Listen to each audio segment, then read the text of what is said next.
Hello, I'm Kuljit Bhamra. The tabla is a beautiful sounding drum.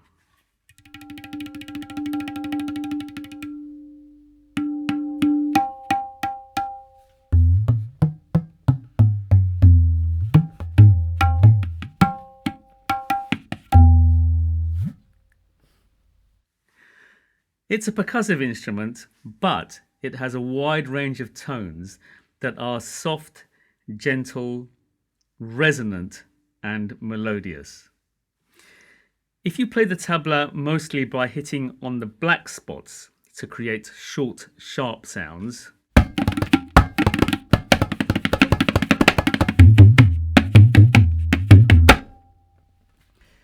the tabla can also sound somewhat aggressive and perhaps menacing.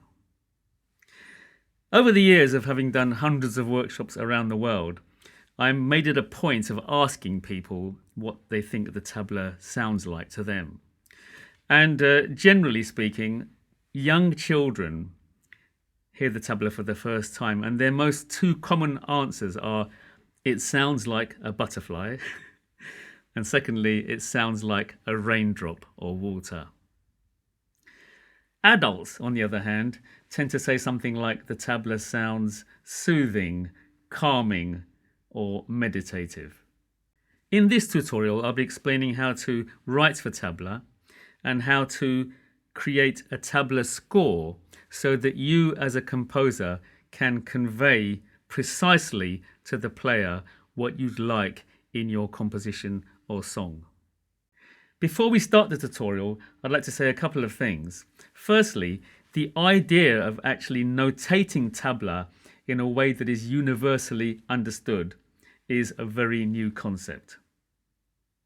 I first realized the need for a tabla notation in 2002 when I was in an Andrew Lloyd Webber show in the West End called Bombay Dreams.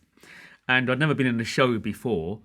And in fact, when I was first booked to play in the show, I thought it was just one show. And it very soon dawned upon me that it was a run, So that was a new thing for me to start off with.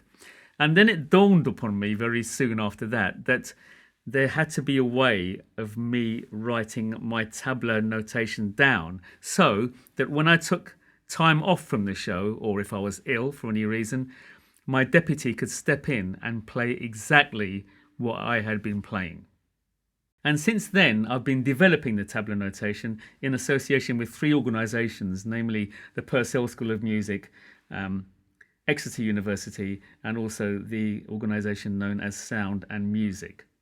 And it has been used now for over 10 years in classical pieces, and it was also more recently used in another show in the West End called Bend It Like Beckham, which was the stage adaptation of the film Bend It Like Beckham, with a score by Howard Goodall. And in that show, the tabla notation was used to its full capacity, not only for tabla, but also for the dole drum. As you may know already, the traditional method of conveying rhythm patterns and sounds is done through an oral system of verbalized syllables or mnemonics, known as bol. And bol literally in Indian languages means to speak. Syllables, patterns, and phrases are memorized as part of the tabla player's training program. So obviously, one of the disadvantages of that system is you need a good memory. And secondly, another disadvantage is you need a very good Indian pronunciation. I think it's important to say that in the traditional setting, the need for writing down a notation system is not there because the emphasis is mostly on improvising rather than reading a third-party composition. There are some schools of tabla and some teachers who have taken the time to write down their oral repertoire. But in my experience of examining those documents, they seem mostly to me a bit like an in-house memory jogger, so to speak. And those documents generally are not understood by other schools or other teachers, and certainly they are not understood by other cultures around the world. They're a sort of shorthand way of documenting the repertoire that's been passed down from generation to generation.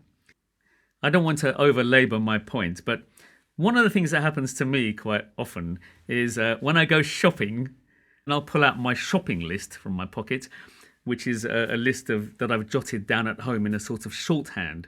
And one thing that always happens to me is there's always 2 or 3 items on the list that I just can't read, even though I've written the list myself.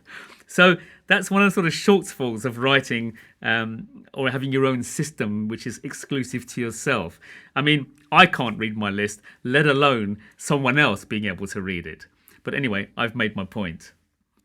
Another important thing to say is the traditional system is very well designed if you're someone who wants to perform as a soloist or an accompanist tabla player alongside a soloist such as a sitar player or a vocalist or a flute player.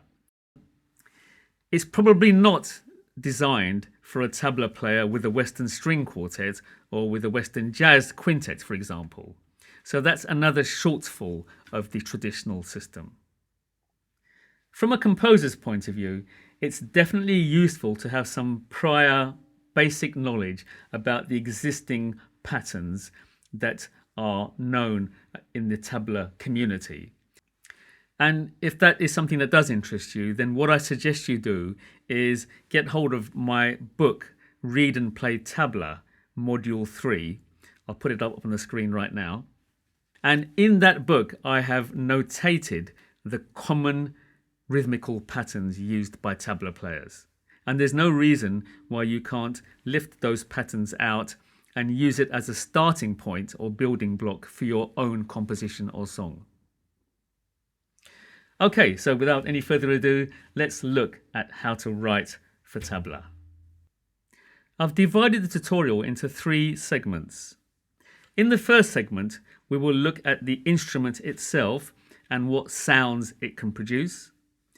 In segment number 2, we will look at actually how to notate those sounds. And in segment 3, I'll be presenting some tips, some do's and some don'ts, and some ideas of how to really get the best out of the tabla, given the scope of the drum and also the scope of a human being's hands.